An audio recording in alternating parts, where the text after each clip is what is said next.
인간의 비참함이라는 제목을 가지고 하나님의 말씀을 살펴보기를 원합니다. 여기 9절을 시작할 때에 앞에 보면 다 제 아래 있다라는 소제목이 있습니다. 오늘 말씀은 인간의 비참함에 대해서 적나라하게 말씀하고 있는 말씀입니다. 이 비참함에 대해서 어떻게 말씀하고 있는지 한번 살펴보기를 원하는데요. 우리가 살아가면서 비참함을 느낄 때가 있습니다. 비참함을 느낄 경우가 언제인가요? 남편들은 한 가정의 가장으로서 최선을 다해서 살았는데 삼식이라는 눈칫밥 먹을 때 남자로서 참 비참하죠. 아내로서는 여자로 대접하지 못할 때에 누구누구 엄마 그녀의 이름이 있습니다. 예를 들면 옥춘씨, 진주씨 이런 이름이 있는데 그냥 그 이름 싹 잊어버리고 누구누구 엄마로 불릴 때에 비참함을 느낍니다. 자녀로서는 다른 집 자식들과 비교당할 때 걔는 그런 대학에 갔다더라, 걔는 공부 잘한다더라, 걔는 인성도 좋다더라, 걔는 부모님 말씀 잘 듣는다더라 라는 비교를 당할 때 비참함을 느낄 때가 있습니다. 경제적인 어려움이 있을 때, 직장에서 인정받지 못할 때 비참함을 느낍니다. 이러한 비참함은 다른 사람의 언행이나 외부적인 요인으로부터 자극되어 느껴지는 감정이라고 할 수가 있겠죠. 비참함은 위안이라는 단어와 반대되는 개념으로 사용되는 단어입니다. 먼저 비참함이라는 단어의 정의를 보자면 이 독일어로 엘런드라고 합니다. 이 엘런드의 뜻이 뭐냐면 고국을 잊어버리고 타지에 끌려와 있는 상황입니다. 또 하나는 자신의 땅을 벗어나서 피난와 있는 상황이라는 의미를 가지고 있습니다. 일제 항거에서 또는 일제로부터 잡혀가서 해외에서 망명하여서 우리 민족이 고향을 그리워하며 부른 노래가 하나 있는데 그 고복수 씨의 타향살이라는 노래입니다.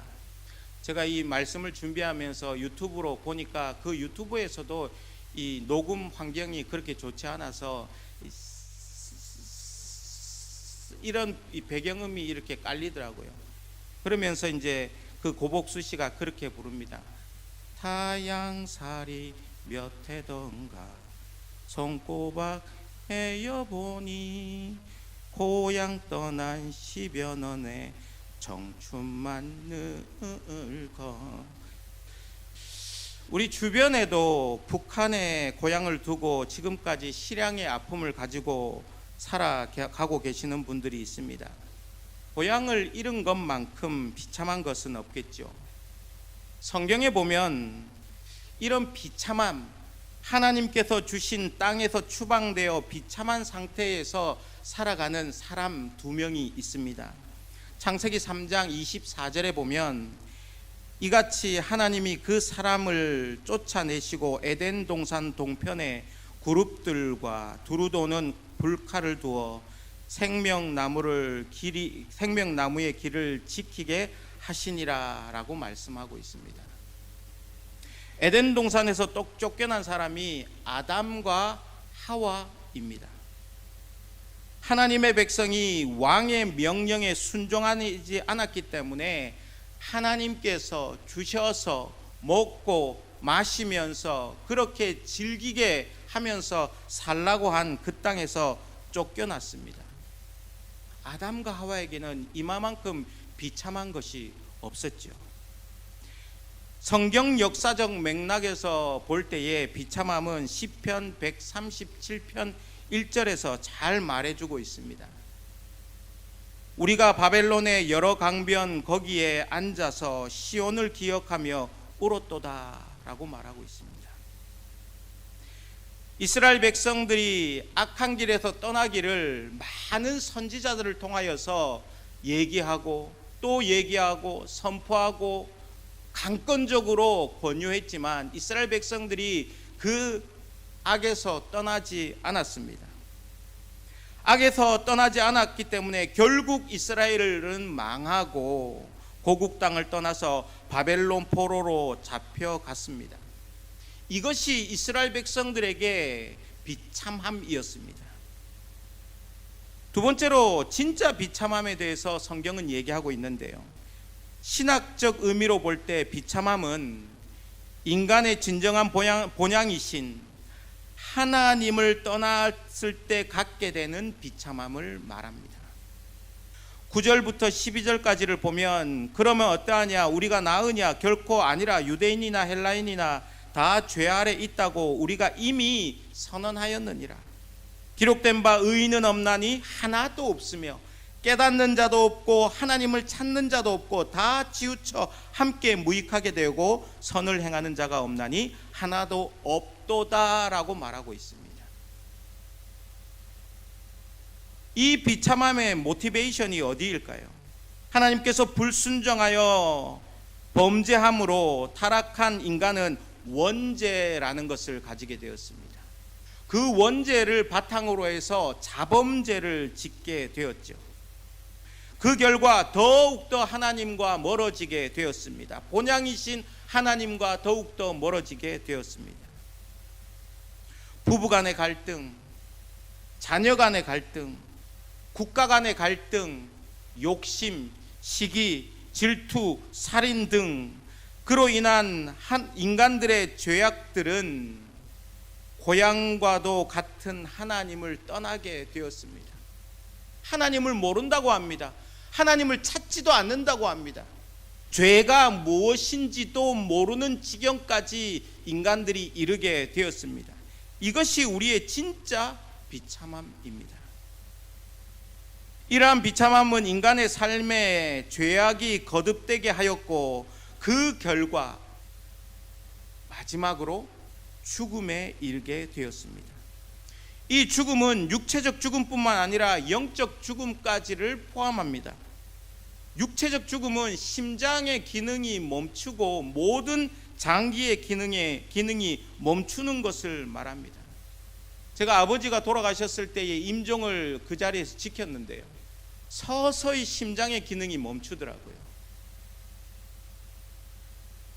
그러면서 그 기계에서 아버지의 심장의 기능이 완전히 멈추었을 때 삐 하는 소리가 들렸습니다. 영적인 죽음은 무엇입니까?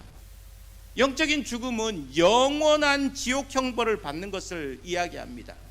둘째 사망에 이르게 하는 것을 말합니다. 로마서 3장 23절에 보면 모든 사람이 죄를 범하였음에 하나님의 영광에 이르지 못하더니라고 말씀하고 있습니다. 하나님의 영광에 이르지 못한다는 말은 반대로 지옥에 간다는 겁니다. 영벌을 받는다는 겁니다. 영원한 지옥 형벌을 받게 될 수밖에 없다라는 얘기입니다. 이러한 진짜 비참함의 의미를 깨닫지 못할 때에 인간의 노력, 육체적 노력, 내 공로를 의지하며 살아가려고 합니다. 그런 거 없어. 영원한 형벌 없어. 영원한 지옥 없어. 내 능력으로, 내 힘으로, 내 뜻으로, 내 공로로, 내 지혜로 살아갈 거야 라고 하는 것이죠.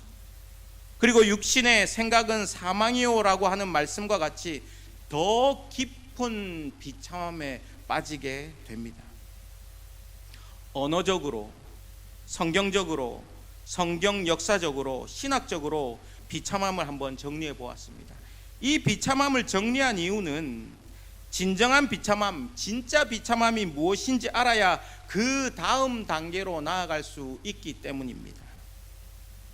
병이 있는 사람이 경상도 말로 아무거나 쪼아 먹지 않습니다. 병이 있는 사람은 아무 약이나 쪼아 먹지 않습니다. 병원에 가서 의사를 통해서 증상과 원인을 말하고 그리고 정확하게 진단을 받아가지고 처방이 내려지고 그리고 약을 먹든지 수술을 받든지 입원을 하든지 하는 것이죠. 암 환자가 암에 대한 것을 파악이 없다면 올바른 치료를 할 수가 없습니다. 마찬가지로 죄와 비참함의 문제를 우리가 정확하게 알아야지만 어떤 처방을 할 수 있을지를 우리는 알게 됩니다. 죄와 비참함의 문제는 성경 전체를 통해서 다루고 있는 아주 중요한 문제입니다. 성경에서 말하는 죄와 비참함을 바르게 인식하는 것, 그것이 곧 복음을 바르게 아는 것이나 다름없습니다. 나의 죄와 비참함에 있었던 상태를 알고 인정하는 것이 신앙의 첫걸음이라고 할 수가 있습니다. 나는 죄인입니다. 아니면 나는 죄인이었었습니다. 나는 비참한 사람입니다. 아니면 나는 비참한 사람이었었습니다. 라고 하는 인정의 단계가 들어가야지만 그 다음 단계로 나아갈 수 있는 법이죠. 그러면 세 번째로 우리의 비참함을 해결할 수 있는 방법은 무엇일까요? 문제는 우리는 이 비참함을 대면해서 전적으로 무능력하기 때문에 이 비참함을 스스로 해결할 수 없다라는 것이 문제입니다. 나의 선함, 나의 공로, 나의 지식, 나의 능력으로는 절대로 해결할 수 없는 것이 이 비참함입니다. 죄와 비참함을 나의 힘으로는 어떻게 할 수 없기 때문에 이 문제를 해결하기 위해서 해결자가 한 분이 나타나셨습니다. 우리의 이 비참함에서 벗어나서 다시 살게 하시는 역사는 우리 안에 있는 것이 아니라 우리 밖에 계신 예수님에 의해서만 가능하다는 사실이죠. 우리를 다시 살게 하기 위해서, 우리의 죄사함을 위해서, 우리의 비참함을, 우리의 진짜 비참함을 해결하시기 위해서 예수님께서 십자가의 고난을 당하셨다라는 말씀입니다.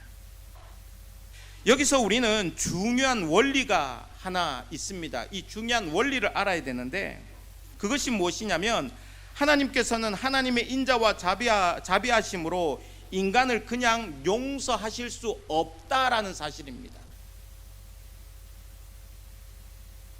왜냐하면 이것은 하나님의 속성에 모순되기 때문입니다. 우리는 하나님의 무한하신 자비로우심을 믿습니다. 너무나도 자비로우신 분이심을 믿습니다. 하지만 동시에 하나님의 자비로우심이 하나님의 의로우심을 손상해서는 안 된다는 것도 우리는 믿어야 됩니다.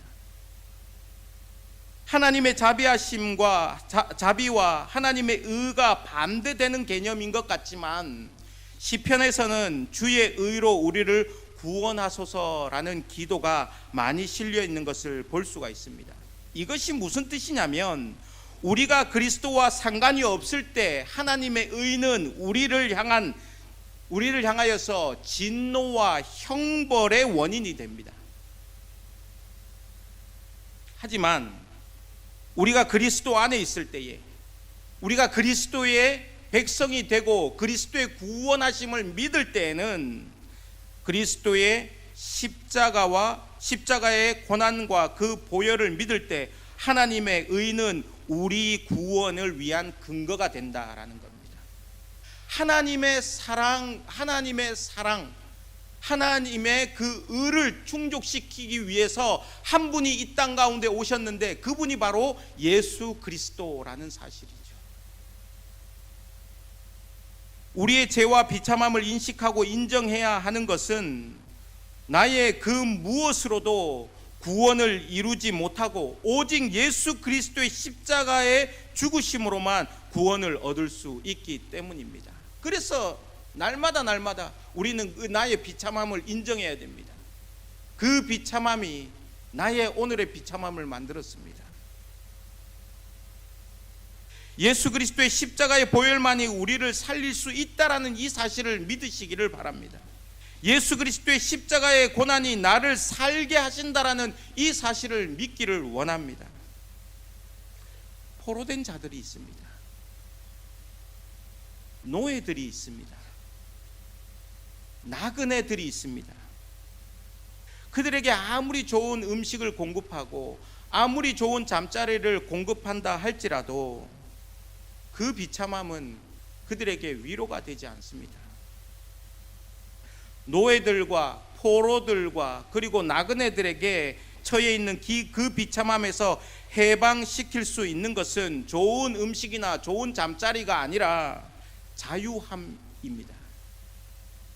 실향민의 비참함에서 실향민이 비참함에 있을 때에 그 비참함에서 헤어나올 수 있는 길은 죽기 전에 자기의 고향 땅, 그 북녘 땅을 한 번이라도 밟아보는 것이겠죠. 우리의 죄와 비참함에서 해결할 수 있는 방법은 단 한 가지밖에 없습니다. 예수 그리스도의 십자가의 공로를 의지하는 것밖에 없다라고 성경은 줄곧 이야기하고 있습니다. 이것이 우리가 가진 진짜 비참함의 해결책이라고 할 수가 있습니다. 우리의 죄의 비참함을 해결하시기 위해서 예수님께서 십자가의 고난으로 비참함에 처해지게 되셨습니다. 예수 그리스도의 십자가 고난을 나의 것으로 믿고 받아들일 때에 죄와 진짜 비참함에서 벗어날 수 있다라는 사실입니다. 이 고난 주간에 우리가 해야 할 일이 무엇이겠습니까? 그것은 우리 때문에 고난의 십자가를 지신 예수 그리스도 한 분만을 의지할 수 있기를 원합니다. 더 나아가서 우리의 삶의 상황이 어떤 상황이 주어진다 할지라도 우리를 위해서 고난의 십자가를 지신 예수 그리스도만을 의지하며 살아가고 살아낼 수 있는 우리 모두가 될 수 있기를 원합니다.